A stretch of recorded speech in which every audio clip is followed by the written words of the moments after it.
Hey, bonjour tout le monde, j'espère que vous allez bien. Alors, nouvelle vidéo dédiée au développement de notre opérateur Kubernetes pour WordPress. On poursuit, ça doit être la 5e vidéo aujourd'hui, donc n'hésitez pas à vous abonner, à liker, à commenter pour ne pas manquer les prochaines vidéos et pour m'encourager. Donc du coup, aujourd'hui, on poursuit notre chemin et on va faire quelque chose, peut-être la partie qui est un petit peu la plus délicate à comprendre pour les gens qui sont un peu plus novices en Python et surtout en plutôt conception, on va dire. Beaucoup de choses, petites choses intéressantes à apprendre, en tout cas il me semble, et on va se faire un petit schéma pour ça. Alors pourquoi? Aujourd'hui le but c'est de se dire, première chose, on va prendre du recul par rapport à comment créer nos ressources, et faire en sorte que ce soit quelque chose qui soit facile à utiliser et à maintenir dans le temps. C'est la principale difficulté. Alors, si on revient sur notre schéma, hop, si on revient ici, je crois qu'on avait listé quelque chose comme 1, 2, 3, 4, 4 ressources, je crois, quelque chose comme ça.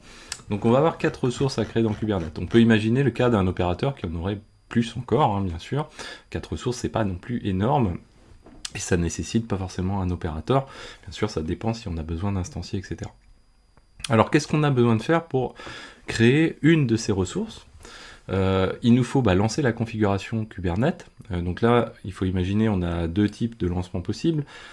Soit on est à l'intérieur, donc notre opérateur est à l'intérieur du cluster Kubernetes, on lui rajoute un service account au lancement, et donc je vous invite à aller voir hein, si cette notion ou ces notions ne vous parlent pas forcément, la playlist dédiée à Kubernetes. Et dans ce cas-là, le service account va permettre à notre opérateur, donc le container, de bénéficier des droits pour pouvoir utiliser l'API serveur, ou sinon on est en mode développement et on veut pouvoir lancer ça, on va dire localement, et on ne lance pas l'applicatif dans le cluster Kubernetes. Dans ces deux cas de figure là, il va falloir prévoir le fait de charger finalement les crédentials qui vont permettre de gérer l'opération en question.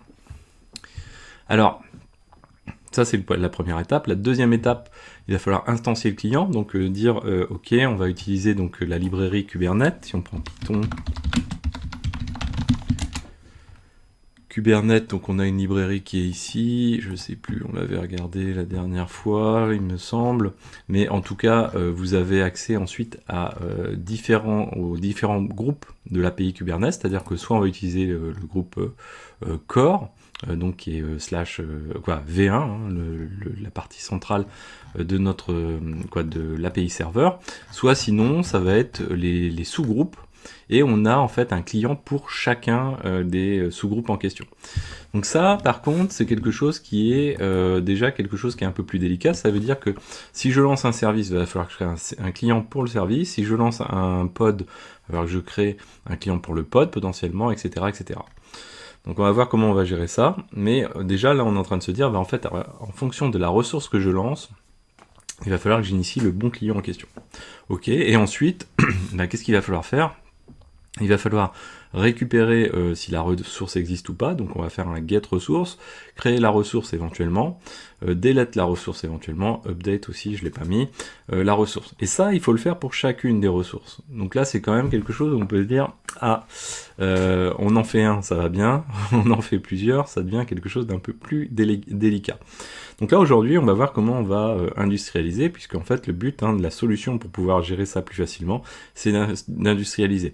Alors ça va apporter une surcouche supplémentaire, on va dire d'un point de vue complexité de code potentiellement, mais ça va apporter beaucoup plus de modularité, et potentiellement, voilà, si nous demain on se dit ok, nous on a fait vraiment les choses un petit peu salement, hein, on n'a pas mis d'ingress par exemple, je veux rajouter un ingress, il faut que ça reste simple pour pouvoir le faire. C'est ce que va permettre finalement la solution qu'on va adopter.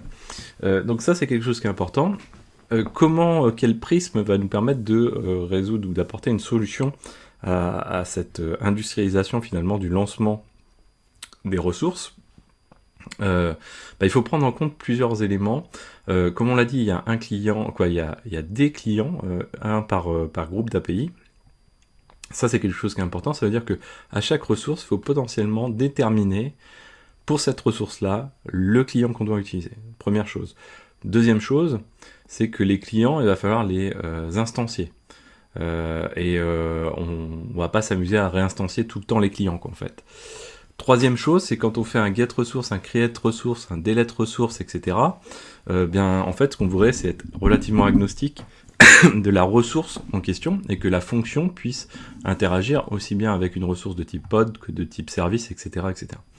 Donc ça, vous sentez bien que ça va être une couche, on va avoir une couche assez importante, on va dire ici, entre la partie je fais le truc à la main et voilà, je fais un truc relativement simple mais qui va demander beaucoup de maintenance et très peu modulable, et le truc un petit peu industrialisé qui lui va être plus lourd. Alors attention, l'autre intérêt de cette industrialisation, c'est qu'en fait, là on le fait pour un WordPress, mais en fait on peut très bien imaginer que si on atteint un certain niveau d'industrialisation, finalement, que ce soit pour un WordPress ou autre chose, ou que ce soit pour lancer un déploiement, plusieurs déploiements, un service, plusieurs services, etc., si on atteint un certain niveau, finalement, après, on en a fait un, on les aura tous faits, entre guillemets, ça voudrait dire qu'on a quelque chose de relativement modulaire et pratique.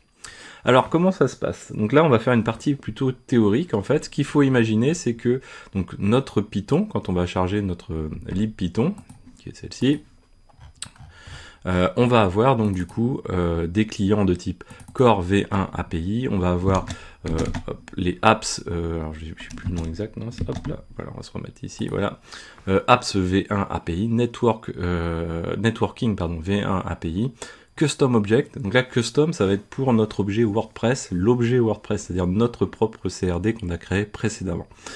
Donc là, la première chose qu'on va s'intéresser à faire, là on fait vraiment la partie théorique, je vous montre le code qu'on va dérouler, on va faire copier-coller en fait à la fin, mais je vous montre vraiment les choses d'un point de vue théorique, parce que c'est vraiment la compréhension qui va être la plus importante, plutôt que de coder quasiment. Donc là on va créer des variables, plutôt des constantes, qui vont être sortis complètement de notre classe Cube Client, parce que là le but ça va être de créer cette classe, vous voyez en deuxième étape Cube Client, mais on va créer des constantes qui vont nous permettre de réutiliser bien sûr des noms qui pourront du coup varier par la suite, potentiellement. On peut imaginer que Core V1 API, alors peut-être pas, elle va pas bouger comme ça, mais on peut imaginer que Custom Object API va changer demain, par exemple, le nom de ce client au sein de la lib pourrait changer ou être nommé, etc. Donc là, on va déclarer ça sous forme de constante d'un point de vue global à l'échelle de notre code de l'opérateur. Deuxième étape, ça va être, donc ici, on chemine, la création donc de cette classe qui va être une classe assez majeure et abstraite finalement, sur le fait qu'on va utiliser aussi donc le décorateur data class qui va nous permettre d'initialiser plus facilement notre classe, ou en tout cas passer les variables d'initialisation de notre classe plus facilement, d'utiliser aussi un post init, c'est-à-dire que quand on instancie notre classe, par exemple pour créer un client, je sais pas, client 1 égale cube client entre parenthèses, eh bien on va avoir l'initialisation des variables de base, et ensuite, en fait, ces variables vont pouvoir être utilisées par la classe, dans le cadre de l'instance spécifique, et derrière, on va pouvoir lancer aussi une autre méthode qui, elle, va enchaîner, donc permet finalement d'avoir un ordre entre l'initialisation stricte et une étape juste après l'initialisation. Et ça, c'est ce que permet aussi de faire data class, en plus de l'initialisation, la simplification de l'initialisation. Donc on va créer cette classe. Après, on va passer à la troisième étape, qui va être donc cette étape d'initialisation. Donc l'initialisation, il faut la voir comme une déclaration de variables, soit des variables que l'on va passer à notre classe en question, CubeClient, soit des variables que l'on va utiliser pour pouvoir calculer quelque chose. Alors là, on va rentrer un peu plus dans le vif du sujet. On va considérer notre applicatif comme notre classe, ou en tout cas une partie de notre classe, comme une espèce de registry finalement de clients à disposition. C'est comme ça qu'il faut le voir. Si on remonte ici, on a tous ces éléments-là, ce sont des ressources avec des manifestes Kubernetes. On peut se dire, voilà, on a une registry pour l'opérateur WordPress, on a besoin d'avoir dans cette registry des services, des namespaces, des persistent volume claim, des déploiements, etc., etc. Et donc ça, dans l'initialisation de notre classe, alors là on va pas mettre un underscore init, underscore de point self init, etc. On va passer cette étape-là, puisqu'on utilise le décorateur data class qui nous permet de déclarer directement de cette manière-là. Première chose, du coup, on va avoir cette underscore API underscore registry. Donc là, on est sur une variable privée, hein, strictement réservée à notre classe, à l'intérieur de notre classe. Et derrière, on pourrait déclarer directement un dictionnaire pour déclarer des tuples. Donc vous voyez qu'ici, on a un couple clé-valeur. La clé étant composite, en fait, donc composée de deux valeurs. Donc à la fois la partie, le groupe API utilisé, donc au sens manifeste. Donc, dans le manifeste, on a V1 par exemple pour le service, V1 pour le namespace, on aurait des pods, on aurait V1 aussi. Pour le PVC, on a V1. Pour les déploiements, on a app V1, etc., etc. Mais tout ça, ce qui est entre parenthèses ici, ça reste une clé de dictionnaire dont la valeur prend finalement une association, c'est-à-dire avec la constante que l'on a à côté. Ce qui permet de faire, si on modifie cette constante-là, elle sera modifiée en cascade à la fois ici ou dans d'autres éléments par la suite. Pourquoi un tuple ? Parce qu'on est sur une clé ici, et la clé on ne veut pas que ce soit quelque chose de modifiable à la volée, etc. Donc un tuple, c'est quelque chose qui est fixe en fait, hein, qui ne peut pas être modifié comme ça, il n'est pas mutable. Donc du coup, on va pouvoir déclarer cette clé composite de cette manière-là, et notre élément derrière. Alors, vous pouvez me dire, mais pourquoi du coup, tu passes pas ton dictionnaire directement ici, donc 2 points, accolade ouvrante, et le dictionnaire en question, de cette manière-là. Alors, ou égal directement. Là, en fait, ce qui se passe, c'est qu'on va utiliser donc l'option de field, pour pouvoir utiliser le default factory égale lambda. Donc ça, on l'a vu lors de la vidéo précédente brièvement. On est obligé d'avoir quelque chose qui est callable quand on utilise field, donc du coup on est obligé de passer par dans le default factory par une lambda, et la lambda va être considérée comme une sorte finalement d'objet, c'est un objet qui va être modifiable ou pas, mais en tout cas c'est un objet qui est callable, donc du coup on va pouvoir l'utiliser dans le field. Pourquoi faire cette opération-là ? Tout simplement, alors c'est ce que j'ai écrit à côté ici, hein, tout simplement, alors simplement, pas forcément simplement, mais c'est une astuce en Python qui va permettre de faire en sorte qu'à chaque fois qu'on instancie ici notre cube client, en fait, le dictionnaire ne soit pas unique. C'est-à-dire que si j'ai plusieurs instantiations, dans le cadre d'un dictionnaire, donc qui est un objet mutable, à la différence des strings, etc., dans le cadre d'un dictionnaire, je vais pas avoir de souci pour dire ce qui se passe, c'est que on va le mettre ici, quand on l'a ici, le dictionnaire est créé, si on ne le passait pas via le default factory, ici, si on mettait simplement l'accolade ici, le dictionnaire serait créé directement à l'initialisation de la première classe, et puis après, si on crée d'autres classes, on aurait le même dictionnaire, le même objet qui serait appelé. Et ça serait problématique. Pourquoi ? Parce que tout simplement, si on voulait faire varier ces éléments-là par la suite, on modifierait à la fois le dictionnaire de l'instance sur laquelle on est, mais aussi sur les autres instances qui ont été créées, par exemple, auparavant. Et ça, c'est très problématique, du coup, d'autant plus que le dictionnaire est un objet mutable. Donc pour éviter ce problème-là, on va passer par le default factory ici, qui va nous permettre de dire, et là on est obligé de passer par une lambda, puisque on l'a vu lors de la vidéo précédente brièvement, il nous faut un objet callable, donc du coup on utilise une lambda, mais on passe notre dictionnaire de cette manière-là, donc directement, ce qui va nous permettre d'avoir vraiment une unicité, pas une unicité, mais un objet spécifique finalement à l'instance en question. Et ça c'est hyper important dans ce cas de figure-là. Donc voilà, j'espère que c'est à peu près clair. Toujours est-il, ce qu'il faut retenir, c'est qu'ici, du coup, on définit un dictionnaire. L'astuce, c'est que ce dictionnaire doit être spécifique à l'instance en question. On est sur un dictionnaire est mutable, donc du coup, on est obligé de prévoir le cas où on va instancier plusieurs fois notre classe, faire en sorte que ce soit pas modifiable pour qu'une classe actuelle, une instance actuelle ne puisse pas être modifiée une instance déjà créée. Et ça, pour faire ça, on est obligé de passer par le default factory parce qu'on utilise un dictionnaire. Alors il y a d'autres objets qui subissent à peu près le même coup. Après, on va créer, donc là c'est notre registry. Donc c'est vraiment notre une des sources que l'on a, c'est-à-dire V1 service 2 points. Alors client core, il faut imaginer que c'est un string qui contient core V1 API. On a client apps, ça sera apps v1 API, etc.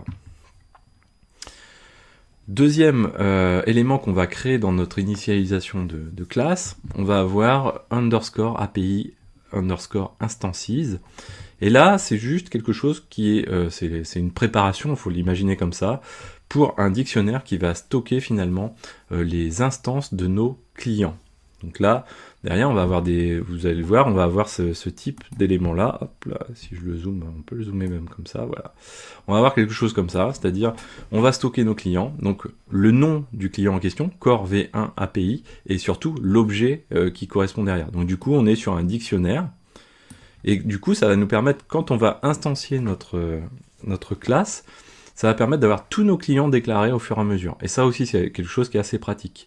Alors attention, là vous voyez qu'on utilise field, donc c'est une méthode de data class qui permet derrière de dire si on veut que ce soit fait à l'initialisation ou pas, cet élément-là. Nous, on ne souhaite pas le faire tout de suite à l'initialisation, on souhaite le faire juste après l'initialisation.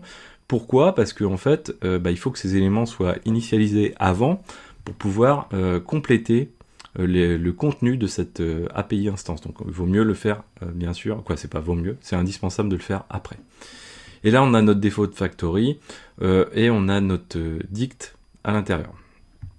Ok, donc là vous voyez qu'on n'a pas d'éléments, il n'y a pas de contenu dedans, donc on n'est pas obligé de passer par le lambda pour passer notre dict, etc. Ça c'est quand on a passé ici, on a déclaré l'objet, on sait qu'on a un objet dict, mais pour l'instant on ne l'alimente pas encore. Donc là on imagine ce qu'on vient de faire ici, c'est le underscore init en fait, donc l'initialisation de notre classe. Maintenant, comme on utilise une data class, on a la possibilité d'utiliser notre post init, donc underscore post init underscore.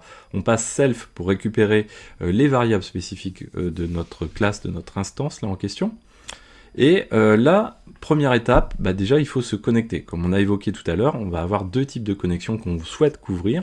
Soit la connexion, alors plutôt celle qui est la plus courante, ça va être celle qu'on va utiliser finalement, c'est-à-dire le service account qui va être déployé à l'intérieur de notre pod, avec les droits et permissions qui vont être limités au strict usage que l'on souhaite faire avec notre opérateur, c'est-à-dire get des ressources, create de certaines ressources, delete de certaines ressources, etc. Et l'autre cas de figure, donc là c'est ce qu'on appelle le load in cluster config, c'est ce qui est prévu dans la méthode config finalement de notre de notre librairie Kubernetes. Donc nous on va retrouver ces éléments-là bien sûr. Et l'autre cas de figure, donc là on essaye ça, et si on n'y arrive pas, on va faire une exception, et dans cette exception, ce qu'on va faire, c'est qu'on va prévoir le chargement finalement du kubeconfig. Donc là on est en mode local, strictement, là on considère qu'on est peut-être en mode, on est en train de développer sur notre laptop, on lance le binaire en question, pas le binaire du coup, mais le code Python, et on souhaite charger à la volée le kubeconfig que l'on a. Donc on va aller le chercher ici. Et c'est le comportement qu'on peut retrouver, alors je sais pas si on l'a ici, non on l'a pas ici, mais c'est pas grave, c'est cette manière-là pour le déclarer. Donc dans ce post init, on va y rajouter ensuite la construction de la map d'API. Alors la map d'API, ce qu'elle va permettre de faire, c'est d'associer un client avec une constante qui lui correspond. Donc la constante du client qui lui correspond, c'est, si on monte ici, on prend core v1 API par exemple, et ce core v1 API, on va lui associer le client que l'on va souhaiter ensuite lancer sous forme d'objet finalement derrière. Donc là, on va se retrouver avec notre API map qui va être constitué de... Alors il y a plein de lignes, il n'y en a pas qu'une seule comme ici, mais notre core v1 API et la méthode la classe que l'on souhaite lancer pour pouvoir avoir par exemple notre core v1 API client qui va être associé à cet élément-là. Donc là, c'est pas quelque chose qui... donc les objets ne sont pas encore instanciés, finalement. Et donc il va falloir instancier ces objets. Comment on fait pour instancier ces objets ? Une fois qu'on a défini cette map-là, c'est-à-dire la clé qui, elle, est une clé statique, finalement, une variable, et le client qui est derrière, on va juste souhaiter lancer les clients. Et pour faire ça, on va utiliser le self .api instances. Donc on va venir remplir le dictionnaire qui est vide, hein, pas le premier dictionnaire, le deuxième dictionnaire API instances qu'on a créé ici avec un dictionnaire vide. Et on va venir le compléter. Donc celui-ci, hein, il doit avoir comme entrée ce type de choses, c'est-à-dire une clé et un objet de type client finalement. Eh bien, on va le remplir ensuite ici, hein, tout simplement, avec un dictionnaire, donc clé-valeur, et ensuite on va lui passer, hop, ici, on va passer en revue API map, c'est-à-dire ces composants-là, donc clé-valeur, ici, et clé-valeur, ensuite, ça va être intégré directement à ce niveau-là. Vous voyez ici, la parenthèse, elle est super importante, puisque c'est elle qui va permettre finalement de faire en sorte que ce ne soit pas un simple string, cet élément-là, mais ça va permettre de lancer le client en question. Donc là, on imagine, hein, ce self-là, API instance, ça va permettre de lancer chacun des clients qui vont être nécessaires et déclarés dans cette API map. Ok, et donc ensuite, en termes d'utilisation, alors ça, c'est qu'un cas d'utilisation, mais on va avoir notamment le fait de récupérer l'API client qui va nous correspondre à l'objet qu'on est en train de manipuler. Donc si on fait un pod, ça va un déploiement, ça va être l'apps, ça va être V1 pour la partie service, etc., etc. Donc là, on va créer ensuite une méthode getAPIClient où on va lui passer l'API version. Donc là, il faut imaginer le manifeste de l'objet en question, hein. Donc on a le kind et on a l'API version. Le kind, ça va être par exemple service, l'API version, du coup, on va être sur V1. Et donc là, on va récupérer ces deux éléments-là, et à partir de ces deux éléments-là, on va pouvoir aller interroger notre API registry. Donc si on reprend notre API registry, on va lui passer l'API version, donc le fameux tuple, hein, qu'on a créé au tout début ici, l'API version, le kind qui correspond, API version kind, et finalement, ça va nous permettre de récupérer la valeur du client qu'on va souhaiter utiliser.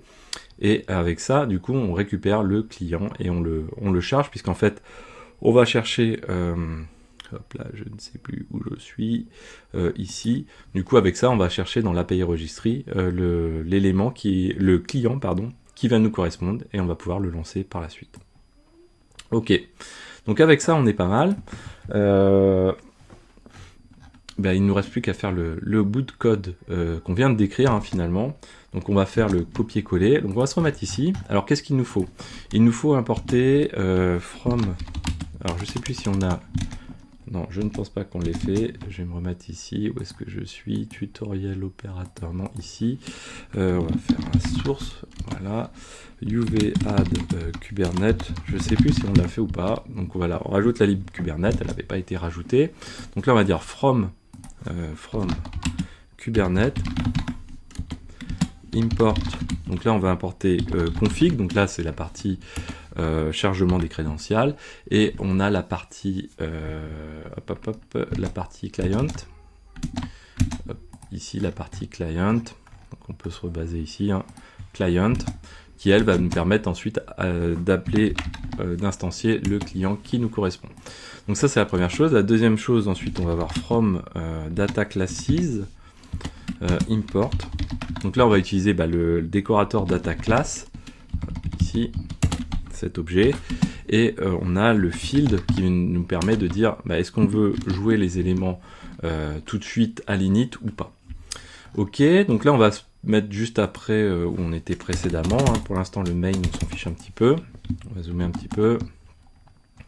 Ça, on va réduire ça. Voilà. Ensuite, donc du coup, on va déclarer notre partie dédiée à nos constantes. On va les mettre plutôt au début. Voilà. Voilà. Là, on peut mettre constants for API, client API.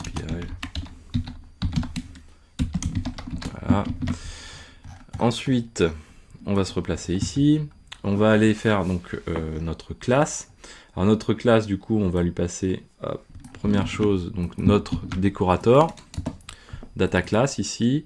Notre classe, elle va s'appeler CubeClient. On a notre docstring donc pour documenter, bien sûr. Et après, du coup, on n'est pas obligé de passer par la fonction d'init, puisqu'on a une data class, on peut directement passer les variables qui correspondent de les attributs de notre classe. Là, en l'occurrence, ça va être API registry, qui est strictement interne, on va dire, et qui est strictement interne. Et derrière, ici, donc on va retrouver le dict, le field, les éléments qui correspondent, et notre fameux dictionnaire de notre registry. Ok. Ça, je sais pas pourquoi c'était ajouté, je pense pas qu'on ait besoin. Ok. Ensuite, qu'est-ce qu'on va faire? Eh bien, on va avoir le deuxième attribut qui est donc la variable API instances, pareil, strictement interne. On sait que c'est un dictionnaire. On est en mode field init. Là, on veut pas l'avoir à l'init. Et on a un default factory dict qui lui, du coup, ne reprend pas le principe de la lambda, comme je vous l'ai expliqué tout à l'heure. Ok, on a notre post init, donc notre post init qui lui va faire donc la connexion à notre client ici, hein, on initialise notre connexion cliente. Les deux cas de figure, comme on l'a évoqué, soit on load parce qu'on est dans le cluster, donc on utilise le load in cluster, soit sinon on est sur le kube config. On a notre API map derrière, donc avec ce qui va correspondre aux objets qu'on va lancer par la suite. Ici, le client core, il faut bien imaginer, c'est remplacé, c'est notre constante qui est au-dessus, d'ailleurs il le retrouve en tant que constante ici. Et ensuite, du coup, une fois qu'on a fait ça, sur la partie init, on est dans notre bloc d'init, le résultat finalement de ce bloc d'init, c'est quoi? Le but, en tout cas final, c'est de remplir cette API instances qu'on avait ici à initialiser ici. Donc on va le compléter en bouclant, donc en faisant une boucle. Donc là on pourrait le faire avec une boucle for. Là on est complètement en mode j'ai perdu le terme, c'est pas grave, mettez-le moi en commentaire, en mode comprehension en Python. Et du coup, là, qu'est-ce qu'on fait? On boucle sur notre API map, on applique la méthode items qui permet de splitter la clé de la valeur, que l'on récupère ici de cette manière-ci. Et ensuite, on va appliquer clé valeur pour compléter le dictionnaire que l'on souhaite élaborer avec ça, mais avec la valeur sur laquelle on applique la parenthèse, c'est-à-dire qu'on lance, en tout cas on instancie les objets qui sont ici. Ok, et une fois qu'on a fait ça, du coup on peut créer des méthodes dans ce client. Alors c'est pas la seule méthode qu'on va avoir, mais en tout cas juste pour aujourd'hui, on va avoir une méthode getClientAPI qui du coup quand on va l'appeler, on va lui passer l'API version, le kind, ce qui va nous permettre de taper sur notre API registry ici, et derrière d'utiliser ensuite l'API instance, d'appeler dans l'API instance celui qui nous correspond. Ok, et bien c'est tout pour aujourd'hui, je pense, c'est déjà pas mal. Donc je vous invite vraiment à revoir les choses, notamment cette principe, le schéma, ce que je vais faire, c'est que je vais vous l'extraire et vous le remettre. Ce principe-là, l'intérêt qu'il faut en retenir, c'est de se dire, voilà, si demain je veux rajouter à la fois un autre client, un autre groupe d'API, je peux le rajouter assez facilement, c'est-à-dire je modifie ici, je modifie ici, ici je vais le rajouter également, mais en fait j'ai pas besoin de recréer d'autres objets en tout cas que j'ai déjà créés ou des méthodes que j'ai déjà créées par ailleurs. Donc ça c'est assez pratique, ça peut permettre d'être relativement agnostique et de pouvoir maintenir ce code assez facilement, même si c'est quand même, il faut l'avouer, une partie un petit peu délicate. Mais une fois qu'on l'a créé, en fait, derrière on pourrait même être encore plus agnostique que ça, mais bon, c'est pas quand même l'objectif dans cette playlist. Mais derrière on peut imaginer, voilà, je veux créer un autre opérateur. En fait, la grosse tâche que j'ai à faire, une des tâches que j'ai à réaliser, c'est lister finalement tous les objets que j'ai. Est-ce que je fais un copier-coller de mon code qui est là, je change bien sûr tout ce qui est custom, et j'adapte ici, et je dis, ok, moi, sur le tool en question, j'ai un ingress, j'ai pas d'ingress, d'ailleurs ici j'ai pas d'ingress, même si à la fin on le fera, à la fin on s'amusera peut-être dans une vidéo à rajouter un ingress, vous verrez que finalement c'est très peu de choses, alors qu'en fait ça pourrait être beaucoup plus fastidieux que ça. Mais voilà, il faut passer forcément par ces étapes hein, où quand on passe à de l'industrialisation, on passe plus de temps sur la partie d'automatisation de cette industrialisation, le code, que sur la partie finalement qui est itérative. C'est tout l'objectif, hein, puisque derrière ça permet de gagner du temps par ailleurs, normalement. J'espère que cette vidéo vous a plu, n'hésitez pas à la partager, à mettre des pouces bleus, à commenter, je vous dis à très bientôt sur Xavki, ciao à tous.